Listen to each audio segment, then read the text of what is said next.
सगळ्यांना नमस्कार. तुमची काय अडचण असेल ना, आपण कायदेशीर बाबी ज्या आहेत असं समजा, पोलीस प्रशासन तुमच्या सोबत आहे. आलं लक्षात? तुमच्या विरोधात आपलं काही कुठलंही हे नाही आहे. आम्ही बी कायदा हातात घेत नाही साहेब, पण जे आमच्या बोकांटे बसून राहिलं ना आता शासन रिंग रोड वगैरे त्याच्या विरोधात निदान काही आता मेन शेतकऱ्यांचं आता इथं अडचण अशी आहे, इथं आपण जिथं उभे आहे ह्या जागेचं मूल्य 2 कोटी रुपये एकर आहे आणि सरकारने यांचे मूल्य ठरवले 7 लाख रुपये. 7 लाख रुपये आणि ते म्हणे 5 पट देणार आहे. 7 + 35 लाख रुपये. यांनी आम्हाला 10 पट दिले तरी आमचं काय 2 कोटी रुपये मूल्य काय होत नाही आहे. बाजार मूल्य आणि सरकार ठरवतं कसं? सरकारच्या याच्यामध्ये दोष काय म्हणजे होतं काय? सरकार जेव्हा इथला रेडी नेकनरचा रेट बघतात किंवा इथल्या खरेदी खतांमधलं 10 खरेदी खत 100 खरेदी खत तपासतात, जे जास्त आहे ते मूल्य ठरवतात.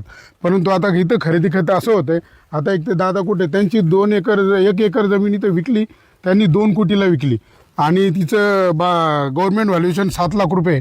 मग त्यांनी फक्त 7 लाख रुपये दाखवली कागदावर आणि बाकीचं सगळं ब्लॅक घेतलं आणि त्यामुळे सरकारच्या लक्षातच येत नाही.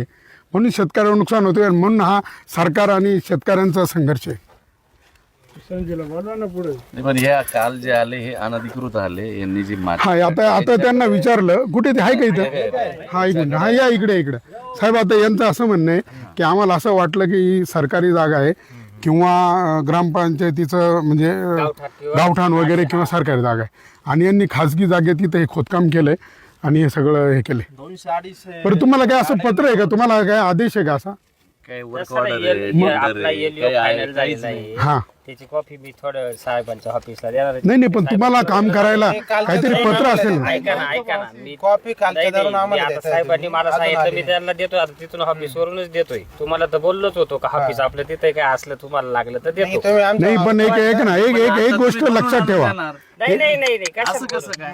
नाही, एक गोष्ट लक्षात ठेवा, कुठेही काम करताना सरकारी असो काही असो, तुम्हाला एक लेखी पत्र असू द्या, तुमच्याकडे आय कार्ड असू द्या, काहीतरी असू द्या ना. इथं शेतकरी चोर म्हणून मारतील ना. सर आम्ही विचारले यांचे आय कार्ड आमच्या सरांचं आम्ही एक आधार कार्ड दिलेलं आहे. आधार कार्ड दिलं. मला एक सांगा, आधार कार्ड कंपनीचा आयडी असतं का साहेब? अहो ती फक्त एक नागरिक म्हणून ओळख आहे. आधार कार्ड दिलं त्यांनी. अहो चोरांचे आधार कार्ड राहते ना.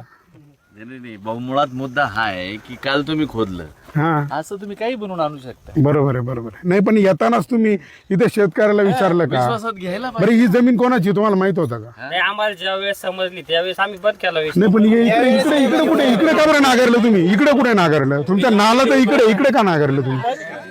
शोधलं, JCB चालू होतं, आम्ही आलो तेव्हा. हा ना. नाही म्हणजे नक्की तुम्ही कशासाठी आले, कुणी आदेश दिला ते तरी सांगा. आपले शासनाच्या मार्फतच आलो ना आम्ही MSID. तुम्ही एक काम करा, तुमच्याकडे वर्क ऑर्डर आहे, सगळं ठीक असेल, आम्हाला त्याशी काही घेणं नाही. आज 7/12 उतारा कोणाचं नाव आहे?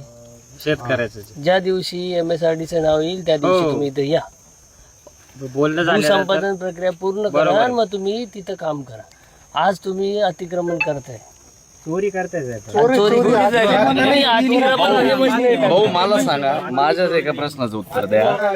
हा जो शेती मालक आहे म्हणजे ज्याची माती काढली, त्यानंच जर 2-4 गाड्या काढून विकल्या असं तर पोलिसांनी काय केलं असतं नाही लगेच किंवा तहसीलदारांनी काय केलं असतं? लगेच येऊन तुमच्यावर कारवाई झाली काय असती. कारवाई केली आहे सांगा? किती दंड आकारला असता? आणि चोरीची केस झाली. म्हणजे शासनाला सगळं माफ आहे, नियम फक्त काय शेतकऱ्यालाच आहे का?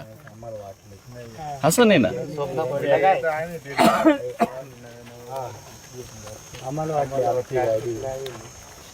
साहेबांना तुम्ही सांगून द्या, आज 3:30ला अधिकारी येणार आहे, तहसीलदार साहेब.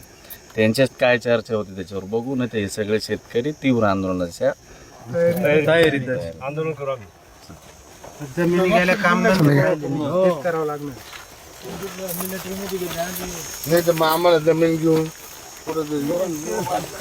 बरं का